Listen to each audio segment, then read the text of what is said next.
Welcome back. तो ये हमारे कोर्स का दूसरा प्रैक्टिस सेशन होने वाला है। इसमें हम लेक्चर 2 में जो कंप्यूटर आर्किटेक्चर के रिलेटेड हमने कॉन्सेप्ट पढ़े थे उसी के ऊपर हम एमसीक्यूज़ करने वाले हैं। तो जो टॉपिक्स हमने लास्ट लेक्चर में पढ़े थे उनमें आपका computer architecture, components of computer, motherboard, registers और माइक्रो प्रोसेसर्स था। तो हम सबसे पहले जो आपके पंचायत अकाउंट्स असिस्टेंट के 2020 के पेपर में जो क्वेश्चंस आए थे, जो आपके लेक्चर 1 और 2 में से थे, उनको सॉल्व करेंगे। ठीक है, तो जो फर्स्ट क्वेश्चन है वो ये ऐसे है कि BIOS is the program which helps to initialize the hardware during computer booting process. What is the full form of BIOS? तो बायोस मैंने बताया था आपको, जैसे जब हमने मदरबोर्ड पढ़ा था तो वहाँ पे एक बायोस चिप करके एक यूनिट होता है। तो हमें बताना है बायोस की फुल फॉर्म क्या है। तो बायोस का काम होता है जब कंप्यूटर बूट होता है, मतलब जब कंप्यूटर आप ऑन करते हो, स्टार्ट करते हैं तो उस टाइम पे जो है ये हार्डवेयर को इनिशियलाइज करता है। तो बायोस की फुल फॉर्म मैंने बताई थी, it's basic input output system. Option A. Question number 2, which one of the following is called as primary memory of the computer? इनमें से किसको हम प्राइमरी मेमोरी कहते हैं? क्या हम रैम को कहते हैं, एक्सटर्नल हार्ड डिस्क को कहते हैं, पेन ड्राइव को कहते हैं, या फिर सीडी या डीवीडी ड्राइव को कहते हैं? तो प्राइमरी मेमोरी आपकी वो मेमोरी हो गई जिसको सबसे पहले जो आपका कंप्यूटर का जो सीपीयू होता है वो सबसे पहले जो है रेफ़र करता है या एक्सेस करता है। तो जब भी कंप्यूटर को डेटा की ज़रूरत होती है, सीपीयू को जब डेटा की ज़रूरत होती है, तो सबसे पहले वो रैम के पास जाता है, मतलब सबसे पहले जो रैम को एक्सेस करता है। अगर रैम में ना हुआ तब जाके वो आपकी हार्ड डिस्क को रेफ़र करता है, तो रैम को हम कहेंगे प्राइमरी मेमोरी। तो ये याद रखना है कि जो आपकी प्राइमरी मेमोरी है वो रैम है, और आपकी सेकेंडरी मेमोरी जो है वो आपकी हार्ड डिस्क हो गई या आपकी एसएसडी हो गई। ठीक है, पुराने कंप्यूटर्स में हार्ड डिस्क होती थी, आजकल के कंप्यूटर्स में एसएसडी होती है। एसएसडी के ऊपर क्वेश्चन आया था कि फुल फॉर्म ऑफ एसएसडी, वो भी हम आगे देखेंगे। RAM is the correct option. Question number 3, super computers are used in which of the following areas? इनमें से किस एरिया में सुपर कंप्यूटर्स यूज़ होते हैं? Weather forecasting, quantum mechanics, oil and gas exploration. तो सुपर कंप्यूटर्स के lecture में जो लेक्चर नंबर फर्स्ट था उसमें मैंने बताया था कि सुपर कंप्यूटर जो होते हैं वो ऐसी एप्लीकेशंस में यूज़ होते हैं जिनमें बहुत ज़्यादा कंप्यूटिंग की ज़रूरत पड़ती है। तो weather forecasting, quantum mechanics, oil and gas exploration, इन तीनों में ही बहुत ज़्यादा कंप्यूटेशन की ज़रूरत पड़ती है। तो इसलिए जो ऑप्शन नंबर डी है 1, 2 and 3 is the correct option. Next question is which of the following statements is not true about control unit of a computer? तो कंट्रोल यूनिट के रिलेटेड कौन सा ऑप्शन इनमें से सही नहीं है? First option is it transfers data to arithmetic and logical unit. ये ऑप्शन करेक्ट है, बिकॉज जब आपको मैंने कंट्रोल यूनिट पढ़ाया था तो मैंने बताया था कि कंट्रोल यूनिट का एक काम ये होता है कि ये अर्थमेटिक एंड लॉजिकल यूनिट तक डेटा को लेके आता है, ठीक है, मेमोरी से। Second is it fetch results from memory to output devices. ये भी करेक्ट है, क्योंकि जब मेमोरी से आउटपुट डिवाइस तक डेटा को लेके जाना होता है, जब आउटपुट करना होता है, तो वहाँ पे भी जो आपका कंट्रोल यूनिट है वही काम आता है। ठीक है, उसके बाद it's a component of SMPS. तो एसएमपीएस आपका पावर सप्लाई हो गया। तो पावर सप्लाई जो है मैंने बताया था मदरबोर्ड में जब मैंने पढ़ाया था, वहाँ पे एसएमपीएस यूनिट होता है। तो कंट्रोल यूनिट जो है वो सीपीयू का पार्ट है, एसएमपीएस का पार्ट नहीं है। तो ये जो है ये ट्रू नहीं है, किसके रिलेटेड? कंट्रोल यूनिट के रिलेटेड। तो इसमें ऑप्शन सी जो है ये आपका आएगा। ठीक है, next is which of following is और आर कंप्यूटर एप्लीकेशन? तो इनमें से कौन सी एप्लीकेशन जो है वो कंप्यूटर एप्लीकेशन है, मतलब इनमें से किस को हम कंप्यूटर के ज़रिए जो है एग्जीक्यूट कर सकते हैं? तो first is data processing, business transaction, video conferencing. Data processing मतलब डेटा के ऊपर प्रोसेसिंग करना, मतलब डिफरेंट ऑपरेशंस करना। तो ये हम कंप्यूटर से कर सकते हैं। आप बहुत सारी डेटा प्रोसेसिंग शायद आपने की होगी, आप यूज़ करते हो, जब भी आप एक्सेल यूज़ करते हो तो उसमें बहुत सारा डेटा होता है, तो वहाँ से आप रिजल्ट्स निकालते हो बहुत सारे, तो उसको हम डेटा प्रोसेसिंग कहते हैं। तो डेटा बिजनेस ट्रांजैक्शंस, इसके लिए भी आज कंप्यूटर यूज़ होता है, बिजनेस ट्रांजैक्शंस के लिए भी। उसके बाद वीडियो कॉन्फ्रेंसिंग, तो वीडियो कॉन्फ्रेंसेज में भी आपने देखा होगा कि कंप्यूटर का यूज़ होता है। तो इसमें जो है ऑप्शन 4 जो है 1, 2 एंड 3 ये करेक्ट ऑप्शन है।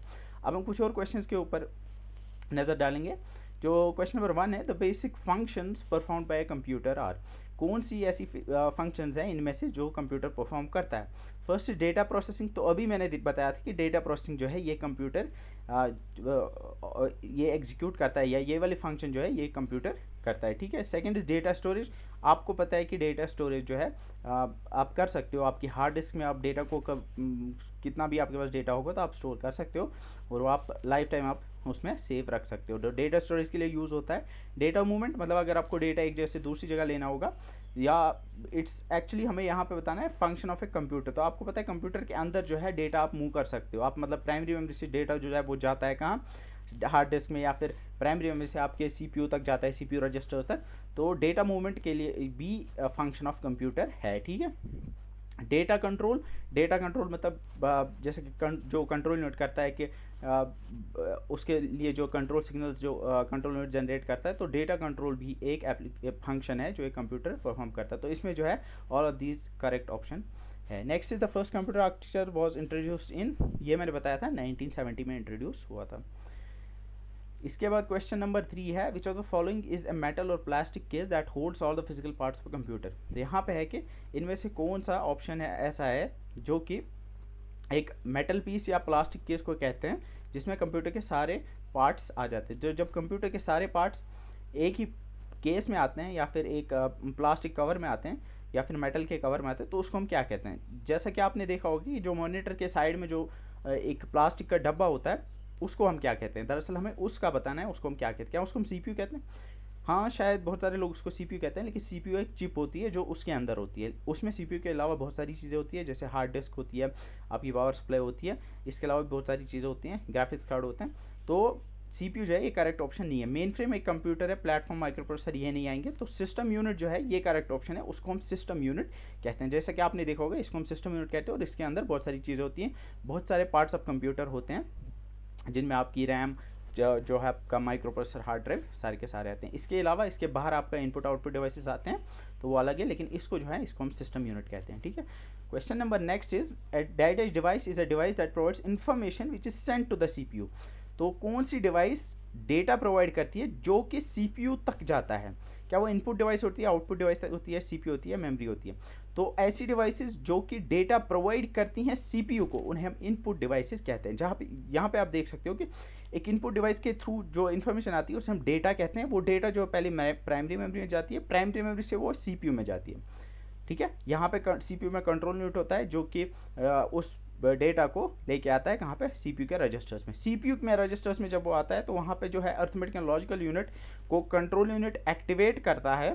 तो जो कि इंस्ट्रक्शन में, जो कि उस इंस्ट्रक्शन में ऑपरेशन करना होगा, उसके लिए वो वाला सर्किट एएलयू में एक्टिवेट करता है कंट्रोल यूनिट, और फिर जब उसके ऊपर ऑपरेशन होता है वहाँ से जो रिजल्ट आता है उसको उस रिजल्ट को हम इन्फॉर्मेशन कहते हैं। तो सीपीयू जो है वो डेटा को कन्वर्ट करता है इन्फॉर्मेशन में, कैसे, उसके ऊपर प्रोसेसिंग करके।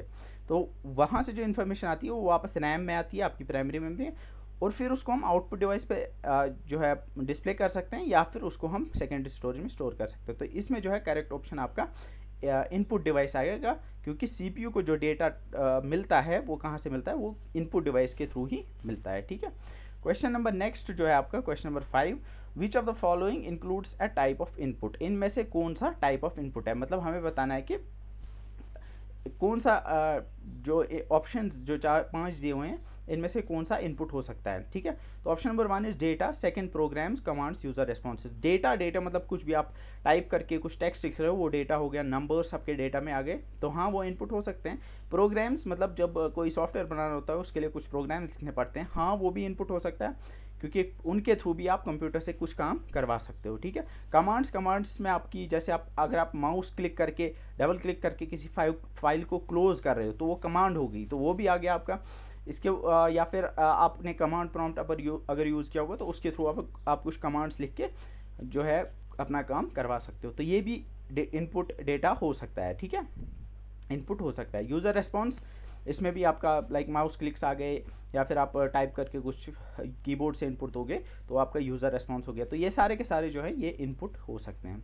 Next is information that comes from external source and fade into computer software is called. जो बाहर से इन्फॉर्मेशन आती है और कंप्यूटर सॉफ्टवेयर में फीड होती है उसे क्या कहते हैं? तो जो ऑलरेडी मैंने बताया कि जो बाहर से इन्फॉर्मेशन आती है वो उसे हम इनपुट कहते हैं, और कंप्यूटर जब उसके ऊपर जो है ऑपरेशन करता है तो यहाँ पे इनपुट जो है वो करेक्ट ऑप्शन है, ठीक है। जब कंप्यूटर या सीपीयू उसके ऊपर प्रोसेसिंग करता है तो वहाँ से जो बाहर आता है उसको हम इन्फॉर्मेशन कहती है, और वो किसके थ्रू आता है, वो आउटपुट के थ्रू, आउटपुट डिवाइस के थ्रू बाहर आता है। This unit sends the processed results to the user. User तक कौन सा इनमें से जो है प्रोसेस्ड रिजल्ट्स को पहुंचाता है? तो इनमें से मैंने बताया अभी कि आउटपुट जो होता है, आउटपुट डिवाइसेस प्रोसेस्ड इन्फॉर्मेशन को यूज़र तक पहुंचाते हैं। यहाँ पे जब CPU डेटा के ऊपर प्रोसेसिंग करता है तो जो इन्फॉर्मेशन आती है उसको यूज़र तक पहुँचाने का काम जो है वो आउटपुट यूनिट करता है, तो output is the correct option. Next is this component is required to process data into information and construct integrated circuits. ये वाला कंपोनेंट जो है ये डेटा को प्रोसेस करता है और जो क्या करता है ये इंटीग्रेटेड चिप सर्किट मतलब IC का बना होता है। तो प्रोसेसिंग कौन करता है? CPU करता है और ये चिप होती है, ये मैंने आपको बताया, ठीक है। तो हार्ड डिस्क ये IC होती ही नहीं है और ये प्रोसेसिंग भी नहीं करता। रैम आपकी ये जो है ये प्रोसेसिंग नहीं करता है, ठीक है। CPU जो है ये IC भी है और ये प्रोसेसिंग भी करती है, ठीक है। तो CPU जो है वो करेक्ट ऑप्शन है। Next is the central processing unit CPU in a computer consists of. CPU में क्या क्या होते हैं? इनपुट आउटपुट और processing, control unit, primary storage and secondary storage, control unit, arithmetic logical unit and memory unit. तो इनमें से जो है आपको याद रखना है कि CPU में 3 कंपोनेंट्स होते हैं जो मैंने पढ़ाया था, control unit, arithmetic and logical unit और इसके अलावा मेमोरी यूनिट। ये मेमोरी यूनिट जो है दरअसल CPU के अंदर होता है जिसे हम रजिस्टर्स कहते हैं। तो CPU में 3 पार्ट्स होते हैं आपका, यहाँ पे कंट्रोल यूनिट होता है, अर्थमेटिक लॉजिकल यूनिट और रजिस्टर्स होते हैं। रजिस्टर्स मेमोरी होते हैं तो उनको हम मेमोरी यूनिट भी कह सकते हैं, CPU का मेमोरी यूनिट। इसके अलावा भी मेमोरी होती है, उसे हम प्राइमरी मेमोरी कहते हैं, वो CPU के बाहर होती है, और सेकेंडरी मेमोरी होती है जो वो भी CPU के बाहर होती है, लेकिन CPU के अंदर 3 कंपोनेंट्स होते हैं, ठीक है। तो option 3 is the correct option. Next is why does the computer add and compare. Addition और कंपेरिजन जो है वो कहाँ पे करता है CPU? तो ये जो है ये डेटा प्रोसेसिंग में आएंगे। तो एडिशन और कंपेरिजन सिर्फ और सिर्फ जो है वो CPU करता है। जो सारी प्रोसेसिंग होती है, सारा काम जो होता है वो दरअसल डेटा के ऊपर जो भी प्रोसेसिंग करनी होती है वो CPU करता है। और CPU में कौन से होते हैं? CPU में जो है आपका अर्थमेटिक एंड लॉजिकल यूनिट होता है जो एडिशन और कंपैरिजन करता है। तो CPU is the correct option. Next question number 11, what is the brain of the computer? Brain of the computer आपको पता है, इट इज CPU। बड़ा आसान क्वेश्चन है, SSC CGL 2016 में पूछा गया। CPU is the correct option. CPU is fabricated as a single integrated circuit which is known as. जब CPU को एक ही इंटीग्रेटेड सर्किट मतलब एक ही चिप के अंदर जो है फैब्रिकेट किया जाता है उसे हम क्या कहते हैं? ये मैंने पढ़ाया था, उसको हम माइक्रो प्रोसेसर कहते हैं। Microprocessor is CPU on a single chip. तो जब सारा arithmetical logical unit, control unit, registers सारे के सारे जो एक ही चिप के अंदर आ जाएंगे तो उसे हम माइक्रो प्रोसेसर कहते हैं। Next is the main job of a CPU। CPU का मेन काम क्या होता है? Carry out program instructions. हाँ, जो प्रोग्राम में इंस्ट्रक्शंस होते हैं, जब कोई जो है प्रोग्रामर प्रोग्राम लिखता है उसमें जो इंस्ट्रक्शंस होती हैं, लाइक प्रोग्रामर लिखेगा कि 2 नंबर्स को ऐड करना है ऐसे, तो वो उनको एग्जीक्यूट जो है वो CPU करेगा, ये करेक्ट है। Store data information for further use. Storage जो है वो मेमोरी करती है, प्राइमरी मेमोरी और सेकेंडरी। तो CPU जो है वो इसमें नहीं आएगा, तो ये फंक्शन नहीं है किसका? CPU का। इसके बाद है प्रोसेस डेटा एंड इन्फॉर्मेशन। हाँ, डेटा और इन्फॉर्मेशन को प्रोसेस करना भी जो है CPU का ही काम है। तो ऑप्शन 1 एंड 3 ये दोनों जो है, तो option number 4 both 1 and 3 is the correct option. The CPU comprise of control, memory, dash units. CPU में कौन कौन से होते हैं? कंट्रोल यूनिट होता है, मेमोरी यूनिट होता है जो आपके रजिस्टर्स हो गए, और उसके बाद कौन सा होता है? Arithmetic and logical unit. तो option number 2 is the correct option. तो यहाँ पे फिगर में आप देख सकते हो। Next is what is the responsibility of the logical unit in the CPU। CPU में जो लॉजिकल यूनिट होता है, लॉजिकल यूनिट मतलब अगर आप अर्थमेटिक एंड लॉजिकल यूनिट को देखोगे तो उसमें 2 पार्ट्स होंगे, 2 सब पार्ट्स, अर्थमेटिक यूनिट और लॉजिकल यूनिट। तो अर्थमेटिक यूनिट जो है वो मैथमेटिकल जो भी आपके अर्थमेटिक ऑपरेशंस हो गए वो करता है, लेकिन लॉजिकल यूनिट जो है वो लॉजिकल ऑपरेशंस करता है। इनमें से अगर आप देखोगे लॉजिकल ऑपरेशन जो है वो कंपैरिजन है, कंपैरिजन जो है वो लॉजिकल यूनिट करेगा। कंट्रोल फ्लो ये तो कंट्रोल यूनिट करेगा, और टू प्रोड्यूस रिजल्ट प्रोड्यूस करना अगर आप देखोगे तो ये हम कह सकते हैं कि ये एक अर्थमेटिक ऑपरेशन में ही आएगा, ये दोनों में आ सकता है, लेकिन जो मोस्ट अप्रोप्रिएट ऑप्शन है वो टू कंपेयर नंबर्स है, क्योंकि ये जो है ये लॉजिकल ऑपरेशन है और ये कौन करेगा? लॉजिकल यूनिट करेगा।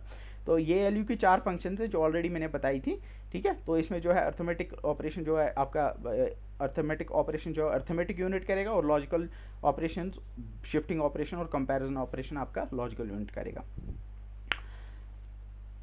Which unit of computer helps in communication between memory and arithmetic logical unit। तो इसका ये मतलब है कि मेमोरी और ALU के बीच कम्युनिकेशन, मतलब मेमोरी से जब डेटा लेके आना पड़ता है ALU तक, मतलब ALU के रजिस्टर तक, वो कौन करता है? तो उसके लिए जो है आपका यहाँ पे अगर आप देखोगे उसके लिए आपका कंट्रोल यूनिट जो है वो मोस्ट अप्रोप्रिएट ऑप्शन होगा, लेकिन यहाँ पे कंट्रोल यूनिट नहीं दिया हुआ है, तो यहाँ पे जो है आप सीपीयू जो है मोस्ट अप्रोप्रिएट ऑप्शन है। तो सीपीयू जो है वो आपका जो भी कम्युनिकेशन होना होता है एएलयू के बीच और आपके कंट्रोल आपके मेमोरी के बीच, वो जो है वो सीपीयू करता है। तो यहाँ पे कंट्रोल यूनिट आना चाहिए, लेकिन कंट्रोल यूनिट ऑप्शन नहीं है, तो हम सीपीयू कह सकते हैं, क्योंकि कंट्रोल यूनिट जो है वो सीपीयू का ही पार्ट है। तो सीपीयू जो है वो आपका करेक्ट ऑप्शन है, ठीक है।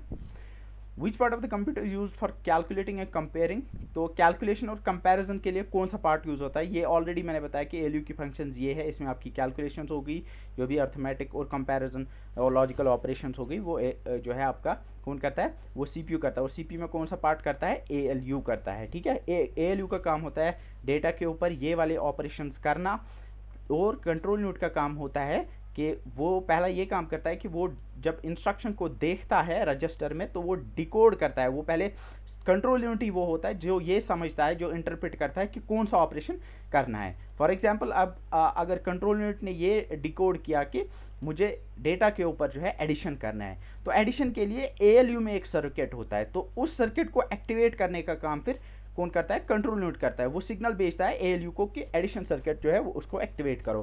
फिर क्या करता है, एडिशन सर्किट में एएलयू में जो एडिशन सर्किट होता है वो ऑपरेशन करता है, वहाँ से जो रिजल्ट आता है उसको फिर वापस लेके जाना पड़ता है कहाँ तक, मेमोरी में, और वो काम भी जो है कंट्रोल यूनिट करता है। तो कंट्रोल यूनिट का काम होता है, एक तो ये होता है कि वो डेटा को लेके आता है कहाँ तक, मेमोरी से लेके सीपीयू तक, और फिर वहाँ पे जो सर्किट्स होते हैं जो ऑपरेशन करना होता है, ठीक है, तो उन ऑपरेशंस को पहले डिकोड करता है और उन सर्किट को एक्टिवेट करता है और फिर वापस डेटा को मेमोरी तक लेके जाता है। तो यहाँ पे जो है इस वाले क्वेश्चन में एएलयू जो है वो आपके कैलकुलेशन और कंपैरिजन करता है। Question number next, how many types of arithmetic operation does ALU perform, तो एएलयू जो है 4 अर्थमेटिक ऑपरेशंस करता है, addition, subtraction, multiplication and division. तो 4 is the correct option. Next question number 19, which of the following executes the computer commands, कौन सा इनमें से कंप्यूटर कमांड्स को एग्जीक्यूट करता है। तो अब यहाँ पे कंप्यूटर कमांड्स को एग्जीक्यूट करने का काम जो है वो कौन करता है, वो एएलयू करता है, ठीक है, एएलयू करता है। लेकिन यहाँ पे जो है अर्थमेटिक यूनिट अलग दिया हुआ है, लॉजिक यूनिट अलग दिया हुआ है, तो इसलिए जो है ऑप्शन 3 जो है बोथ 1 एंड 2 वो इसमें करेक्ट ऑप्शन आएगा, ठीक है। Internal memory in A CPU is nothing but, internal memory जो सीपीयू में होती है वो क्या होती है। इंटरनल मेमोरी मतलब यहाँ पे बताया कि सीपीयू के अंदर जो मेमोरी होती है वो क्या होती है, वो ऑलरेडी मैं बताया कि सीपीयू के अंदर जो मेमोरी होती है उसे हम रजिस्टर्स कहते हैं। तो set of registers is the correct option, ठीक है। Which among the following is a small set of data holding place that is a part of the computer processor and may hold an instruction, a storage address or any kind of data। इनमें से कौन सा एक data holding place है, मतलब storage है, एक memory है जो कि कंप्यूटर प्रोसेसर के अंदर होती है और वो इंस्ट्रक्शन को या फिर एड्रेस को, मेमोरी के एड्रेस को या फिर किसी भी और किस्म के डेटा को स्टोर कर सकती है। तो जो मैंने ऑलरेडी बताया सीपीयू के अंदर या फिर प्रोसेसर के अंदर जो मेमोरी होती है उसे हम रजिस्टर कहते हैं। तो register is the correct option. Question 22, the portion of CPU that coordinates all the activities of all other computer components is the, तो कंप्यूटर की जितनी भी एक्टिविटीज़ होती हैं, मतलब जो भी ऑपरेशन कंप्यूटर करता है उनको कोऑर्डिनेट करना, ठीक है, वो कौन करता है। तो वो ऑब्वियसली जो है सीपीयू में 2 पार्ट्स होते हैं, एएलयू और कंट्रोल यूनिट। तो मैंने बताया आपको कि एएलयू का काम होता है ऑपरेशंस को एग्जीक्यूट करना, लेकिन उनको कोऑर्डिनेट करने का काम जो होता है वो कंट्रोल यूनिट होता है। कंट्रोल कोऑर्डिनेट करने का मतलब है कि सबसे पहले फॉर एग्जांपल डिकोड करना होता है इंस्ट्रक्शन को, तो पहले डिकोड करना है, उसके बाद एग्जीक्यूट करना है, फिर उसके बाद जो डेटा को ट्रांसफ़र करना है। तो ये इनके बीच एक कोऑर्डिनेशन होनी चाहिए कि ये राइट ऑर्डर में, प्रॉपर ऑर्डर में होने चाहिए ये 3 ऑपरेशंस। तो इनको कौन करता है, ये कौन करता है, ये वाला काम जो है, ये कोऑर्डिनेशन का काम सीपीयू के अंदर कंट्रोल यूनिट करता है। तो control unit is the correct option. Question number 23, the control unit controls other units by generating, जो कंट्रोल यूनिट बाकी यूनिट्स को कंट्रोल करता है वो कैसे करता है, तो वो सिग्नल्स जनरेट करता है सिग्नल्स के थ्रू, तो उन सिग्नल्स को हम कंट्रोल सिग्नल्स कहते हैं, ठीक है। तो यहाँ पे आपने देखा होगा कंट्रोल सिग्नल्स होती हैं और डेटा सिग्नल्स होती हैं, या तो डेटा ट्रांसफ़र होगा कंपोनेंट्स के बीच या फिर कंट्रोल यूनिट जो है वो सिग्नल्स भेजेगा, control signals. Like for example यहाँ पे ऐड करना है, ठीक है, एएलयू में बहुत सारे सर्किट्स होते हैं, एडिशन के लिए अलग होता है, डिवीजन के लिए अलग, मल्टीप्लिकेशन के लिए, शिफ्टिंग के लिए अलग होता है, या फिर दूसरे लॉजिकल ऑपरेशंस ऐड के लिए अलग होता है।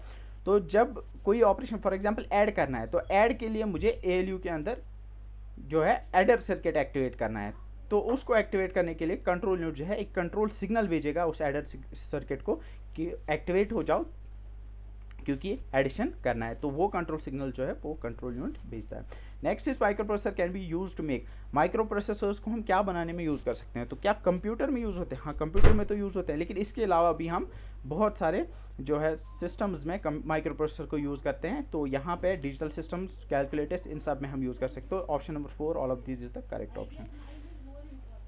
Question number 25, the micro processor is made up of millions of, micro processor की बना होता है मिलियंस ऑफ इनका रजिस्टर्स होते हैं माइक्रो प्रोसेसर में, लेकिन उसमें मिलियंस में नहीं होते हैं, वो 32 64 ऐसे कुछ नंबर में होते हैं। ट्रांजिस्टर्स, हाँ मैंने ऑलरेडी बताया कि माइक्रो प्रोसेसर जो होती है वो एक इंटीग्रेटेड सर्किट होता है, और आईसीज जो होती हैं वो ट्रांजिस्टर्स की बनी होती है, और आजकल के माइक्रो प्रोसेसर जो होते हैं उनमें अल्ट्रा लार्ज स्केल इंटीग्रेशन होती है। तो अल्ट्रा लार्ज स्केल इंटीग्रेशन में जो है मिलियंस ऑफ ट्रांजिस्टर्स होते हैं, तो यहाँ पे ट्रांजिस्टर्स जो है वो करेक्ट ऑप्शन है। The micro processor of a computer does not understand machine language, understand machine language and high level language, understand only machine language, understand only high level language. तो माइक्रो प्रोसेसर जो है वो सिर्फ और सिर्फ binary को समझता है, ये आपको पता ही होगा। तो कंप्यूटर में जो लैंग्वेज एक्सेप्टेबल होती है वो सिर्फ और सिर्फ मशीन लैंग्वेज होती है, जिसे बाइनरी लैंग्वेज भी कहते हैं। तो जो करेक्ट ऑप्शन आपका आएगा वो आएगा understands only machine language. Next is memory unit that communicates directly with the CPU, CPU के साथ जो मेमोरी यूनिट डायरेक्टली कम्युनिकेट करता है।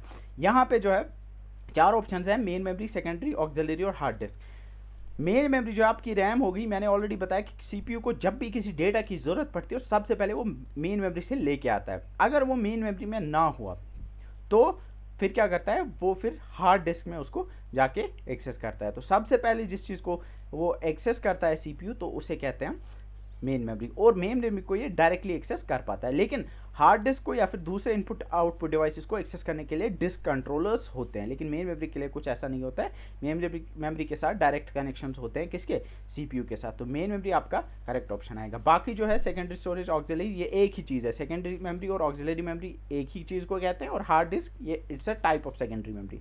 Main memory is the correct option. CPU retrieves it's data and information from, CPU जो है वो data या फिर इंस्ट्रक्शंस को कहाँ से लेके आता है, तो मैंने ऑलरेडी बताया कि ये मेन मेमोरी से लेके आता है इसको, ठीक है, क्योंकि डायरेक्ट कनेक्शन जो होता है वो इसी के साथ आता है। यहाँ पे आप देख सकते हो कि जब मेमोरी होती है, जो सीपीयू होती है, सीपीयू जो है वो डेटा बस के थ्रू कनेक्टेड होती है सीपीयू के साथ, ठीक है। मेमोरी जो है आपकी मेन मेमोरी, यहाँ पे रैम है, ये कनेक्टेड है डेटा बस के थ्रू और एड्रेस बस के थ्रू।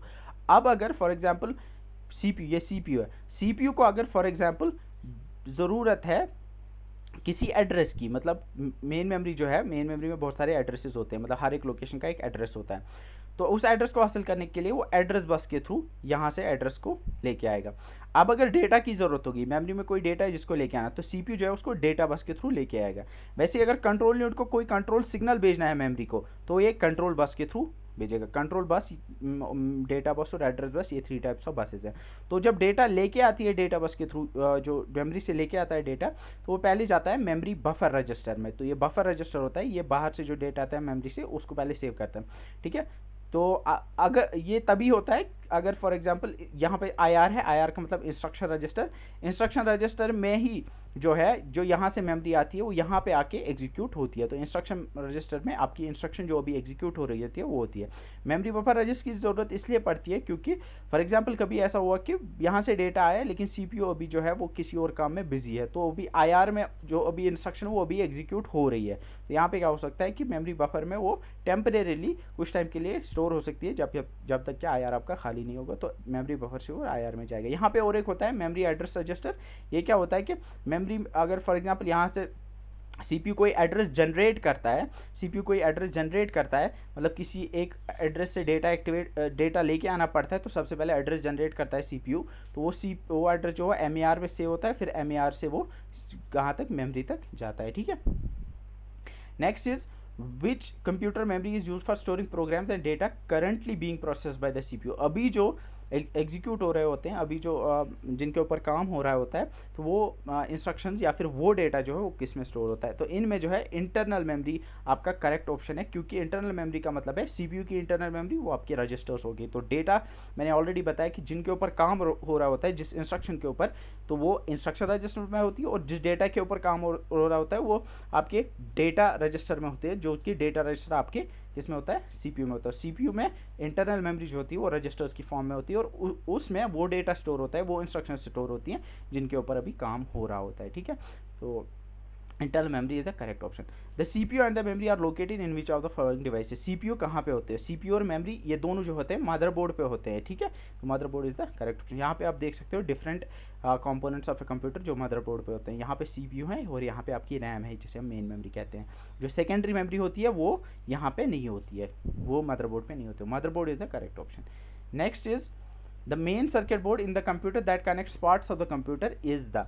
जो कि मेन सर्किट बोर्ड होता है जिसमें कंप्यूटर के डिफरेंट पार्ट्स होते हैं उसे हम क्या कहते हैं, उसे हम मदरबोर्ड कहते हैं, ये मैंने ऑलरेडी बताया। Which of the following are the components that reside in the motherboard. इनमें से कौन सा मदरबोर्ड पे होता है, सीमॉस बैटरी हाँ होती है, फैन हाँ ये भी होता है, और पीसीआई स्लॉट ये भी होता है। तो all of this is the correct option.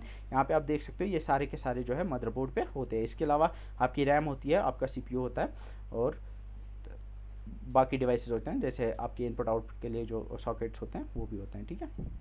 Question number next, the communication line between CPU memory and peripherals is called. तो सीपीयू मेमोरी और पेरिफेरल्स मतलब आपके इनपुट आउटपुट डिवाइसेस के बीच, इनके सब के बीच जो कम्युनिकेशन लाइन होती है, मतलब डेटा को ट्रांसफर करने के लिए जो चीज़ यूज़ होती है उसे हम क्या कहते हैं, तो उसे हम बस कहते हैं। ये मैंने पढ़ा है कि कंपोनेंट्स के बीच जब जो कम्युनिकेशन होता है, जब different components of a computer जिसमें आपका सीपीयू मेमोरी एटसेट्रा आते हैं, तो उनके बीच जब डेटा ट्रांसफर होता है तो बस के थ्रू होता है। तो bus is the correct option. Dash connects components inside the motherboard like CPU and system memory. तो मदरबोर्ड के अंदर सीपीयू और मेमोरी या फिर इसके अलावा जो भी मदरबोर्ड के ऊपर कंपोनेंट्स होते हैं उनको कनेक्ट करने के लिए इनमें से कौन सा ऑप्शन जो है यूज़ होता है, ठीक है। तो इसमें मैंने बताया कि बसेज जो होते हैं डिफरेंट टाइप्स के होते हैं। इसमें इंटरनल और एक्सटर्नल बस है। इंटरनल बस वो बस है जो मदरबोर्ड के ऊपर जो कंपोनेंट्स होते हैं उनको कनेक्ट करने के लिए यूज़ होती है, और एक्सटर्नल बस जो मदरबोर्ड के ऊपर कंपोनेंट्स होते हैं उनको बाहर के कंपोनेंट से जो है कनेक्ट करने के लिए यूज़ होती है। फॉर एग्जांपल अगर मुझे सीपीयू को हार्ड डिस्क के कनेक्ट करना पड़ता है तो उसके लिए मुझे एक्सटर्नल बस की ज़रूरत पड़ती है। इंटरनल बस जो है वो कंपोनेंट्स ऑफ मदरबोर्ड को कनेक्ट करती है। तो इंटरनल बस इज द करेक्ट ऑप्शन। यहाँ पे जो नेक्स्ट क्वेश्चन है, the address of IO device और मेमोरी इज कैरीड बाय। तो आईओ डिवाइस या फिर मेमोरी का एड्रेस कौन सी बस लेके जाती है, मैंने ऑलरेडी बताया कि एड्रेस बस जो है वो एड्रेस लेके जाती है, डेटा बस जो है डेटा लेके जाती है, और कंट्रोल बस जो है कंट्रोल सिग्नल जो कंट्रोल यूनिट से आते हैं वो लेके जाती है। तो इसमें जो ऑप्शन है वो ऑप्शन 3 है, address bus. Next is the name of the location of particular piece of data is its. जब मेमोरी में कोई डेटा होता है तो उसकी लोकेशन को हम क्या कहते हैं, उसकी लोकेशन को हम एड्रेस कहते हैं, ठीक है। रैम में जहाँ पे भी आपका डेटा होता है तो हर एक पीस ऑफ डेटा, हम हर एक बाइट ऑफ डेटा यूजुअली हम कहते हैं हर एक वर्ड ऑफ डेटा जो होता है उसका एक एड्रेस होता है, उसकी एक लोकेशन होती है। Address is the correct option. Next is which is not an integral part of computer. इनमें से कौन सा पार्ट जो है वो इंटेग्रल नहीं। इंटेग्रल मतलब जिसके बगैर कंप्यूटर चल सकता है। सीपीयू के बगैर कंप्यूटर नहीं चल सकता, माउस के बगैर नहीं चल सकता, इसलिए क्योंकि अगर माउस नहीं होगा तो आप उसके साथ इंटरैक्ट ही नहीं कर पाओगे, तो यूजलेस हो जाएगा। मॉनिटर, अगर मॉनिटर नहीं होगा आपको कुछ दिखेगा नहीं तो आप कंप्यूटर को यूज़ नहीं कर सकते। यूपीएस जो है अनइंटरप्टेबल पावर सप्लाई, इसके बाद कंप्यूटर चल सकता है क्योंकि आपके पास अगर डायरेक्ट सप्लाई होगी तो इसकी ज़रूरत नहीं पड़ती है, ठीक है। A temporary storage area attached to the CPU for IO operations। तो यहाँ पे क्वेश्चन ये है कि CPU के साथ एक ऐसा स्टोरेज एरिया होता है जो कि IO ऑपरेशंस के लिए यूज़ होता है और ये टेम्पररी होता है। यहाँ पे अगर आप देखोगे आप ऑप्शंस जिनमें आपको कंफ्यूजन हो सकती है वो बफर और रजिस्टर है, ठीक है। लेकिन यहाँ पे जो रजिस्टर है, रजिस्टर IO ऑपरेशंस के लिए यूज़ नहीं होती है। दरअसल बफर जो होती है ये CPU के साथ ही एक मेमोरी होती है। ये क्या होती है कि जब इनपुट आउटपुट डिवाइसेस से डेटा आता है तो कभी कभी क्या होता है कि इनपुट आउटपुट डिवाइसेस से डेटा आ गया या फिर इनपुट डिवाइसेस से डेटा आ गया, इनपुट से डेटा आएगा, तो वो क्या है कि आपका सीपीयू अभी बिजी है, कुछ काम कर रहा है, तो उसको क्या है कि उसको स्टोर करने की ज़रूरत पड़ सकती है बफर में। तो बफर में जब सीपीयू आपका जो है फ्री हो जाएगा तो तब वो बफर से डेटा उठा के उसके ऊपर ऑपरेशन कर सकता है, ठीक है। तो buffer is the correct option, ठीक है। अगर यहाँ पे होता है कि storage area attach to the CPU तो आप इसमें रजिस्टर देख सकते थे, लेकिन यहाँ पे आईओ ऑपरेशन है तो इसलिए बफर आएगा। आईओ मतलब इनपुट आउटपुट, ठीक है। What is the full form of DMA. DMA ने बताया आपको डायरेक्ट मेमोरी एक्सेस। इसका मतलब होता है कि यहाँ पे अगर आप फॉर एग्जांपल सीपीयू जो है वो कुछ काम कर रहा है, वो कुछ एग्जीक्यूशन कर रहा है, कुछ इंस्ट्रक्शन को एग्जीक्यूट कर रहा है, तो यहाँ पे क्या हुआ कि अगर किसी इनपुट यूनिट या आउटपुट यूनिट को, जिसे पेरिफेरल यूनिट कहते हैं, उसे मेमोरी को एक्सेस करने की ज़रूरत पड़ गई, तो अब CPU को है इंटरफेयर करने की ज़रूरत नहीं पड़ती, क्योंकि यहाँ पे एक DME कंट्रोलर होता है, डायरेक्ट मेमोरी एक्सेस कंट्रोलर। वो क्या करता है कि इनपुट आउटपुट यूनिट को डायरेक्टली जो है एक्सेस दे देता है मेमोरी का। CPU अपना काम करता रहता है, DME जो होता है वो इसको इनपुट आउटपुट डिवाइस को डायरेक्टली मेमोरी के साथ कनेक्ट करता है, और यहाँ से वो डेटा जो है मेमोरी से जो है आउटपुट डिवाइस या फिर इनपुट डिवाइस से मेमोरी में आ सकता है। तो DMA का मतलब direct memory access. The processor must have 2 inputs. तो प्रोसेसर जो 2 इनपुट्स लेता है वो इंस्ट्रक्शंस और डेटा होते हैं, ठीक है। या तो इंस्ट्रक्शन होगी, इंस्ट्रक्शन का मतलब है कि कौन सा काम करना है, या फिर डेटा होगा, instructions and data.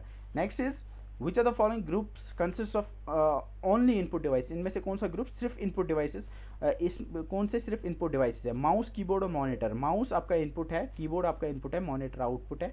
Mouse keyboard printer, printer आपका आउटपुट है। माउस कीबोर्ड प्लॉटर जो है, प्लॉटर भी एक टाइप का प्रिंटर ही है, तो ये भी आउटपुट आएगा। माउस कीबोर्ड और स्कैनर, स्कैनर जो है आपका इनपुट डिवाइस है, क्योंकि आप स्कैन कर सकते हो किसी हार्ड कॉपी को आप कंप्यूटर में, किसी पेपर को, किसी डॉक्यूमेंट को कंप्यूटर में सेव कर सकते हो इससे। तो ये इसमें जो है ऑप्शन 4 करेक्ट ऑप्शन है। What type devices are computer speakers और हेडफोन्स। स्पीकर्स या फिर हेडफोन्स किस टाइप ऑफ डिवाइसेस में आते हैं? तो स्पीकर जो है उनसे आप सुन सकते हो, कंप्यूटर से डेटा आप तक पहुंचेगा, तो ये आउटपुट डिवाइसेस में आएंगे।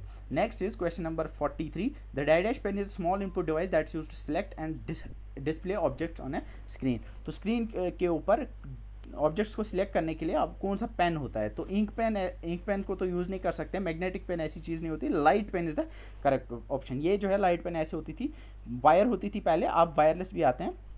तो इससे आप लाइक जैसे आप माउस, जिस तरह से आप माउस को यूज़ करते हो, लाइट पेन को वैसे ही आप यूज़ कर सकते हो, ठीक है। या फिर टच स्क्रीन जैसी होती है, वैसे आप जब फिंगर से टच करते हो स्क्रीन को तो आप कुछ सिलेक्ट कर सकते हो, बहुत सारे काम कर सकते हो, वैसे आप लाइट पेन से भी वो वाले काम कर सकते हो। Light pen is the correct option.